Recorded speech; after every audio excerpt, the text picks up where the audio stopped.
Iran যুদ্ধ বন্ধে আলোচনা ও সমঝোতার ব্যাপক তৎপরতা চলছে। মধ্যপ্রাচ্যের দেশগুলোতে পাকিস্তানি প্রধানমন্ত্রী সেনাপ্রধানের সফর সেই ঘটনারই ইঙ্গিত দেয়।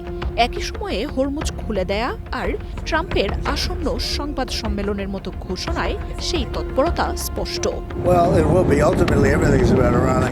সোমবার ইসলামাবাদে ইরান আমেরিকার দ্বিতীয় দফার আলোচনার কথা জানাচ্ছে সিএনএন। তবে প্রথম দফার মতোই জেডি ভ্যান্স ও বাগের গালিবাফরাই প্রতিনিধি হিসেবে থাকবেন কিনা এসব নিয়ে স্পষ্ট কোনো তথ্য আসেনি। ইসলামাবাদেও তেমন কোনো প্রস্তুতি দেখা যাচ্ছে না বলে জানাচ্ছে গণমাধ্যমগুলো। এর মধ্যেই শান্তি চুক্তিতে অংশ নিতে মধ্যপ্রাচ্যের বড় দেশ তুর্কিয়ে, কাতার, সৌদি আরব ও আমেরিকার রাষ্ট্রনেতারাও ইসলামাবাদে যেতে পারেন বলে গুঞ্জন উঠেছে। লাইফে কোনো কিছুর গ্যারান্টি নাই, তাই ইন্স্যুরেন্স করুন সিটি ব্যাংকে, কারণ ইন্স্যুরেন্স করলে সিটিতে সুরক্ষা পাবেন নিশ্চিন্তে।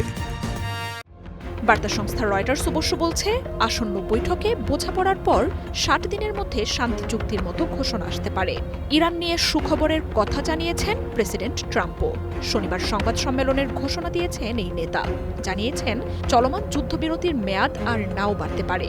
আর বুধবারের মধ্যে চুক্তিতে না এলে আবারও ইরানে বোমা হামলা শুরুর হুঁশিয়ারিও দেন তিনি। আমরা প্রায় ২০ মিনিট আগে বেশ ভালো কিছু খবর পেয়েছি। মধ্যপ্রাচ্য বিষয়টি খুব ভালোভাবে এগোচ্ছে, বিশেষ করে ইরানকে নিয়ে সপ্তাহান্তের আলোচনায় অগ্রগতি হয়েছে। আপনারা জানেন আমাদের অবরোধ খুব সফল হয়েছে, তবে আমরা আলোচনা চালিয়ে যাচ্ছি। অনেক বিষয় আগে আলোচনা ও সমঝোতার মাধ্যমে ঠিক করা হয়েছে। আর দুঃখজনকভাবে যদি প্রয়োজন হয় আমাদের আবার বোমা হামলা শুরু করতে হতে পারে।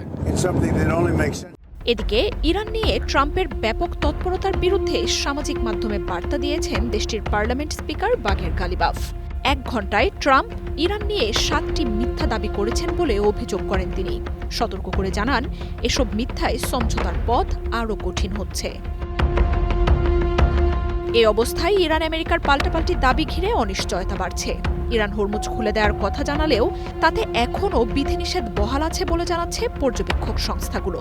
নিরাপত্তার পুরোপুরি নিশ্চয়তা না পাওয়া, আইআরজিসির বহাল থাকার নিয়ন্ত্রণ, আমেরিকার অবরোধ, পরমাণু ইস্যুর অচলাবস্থা পরিস্থিতি জটিল করে তুলেছে।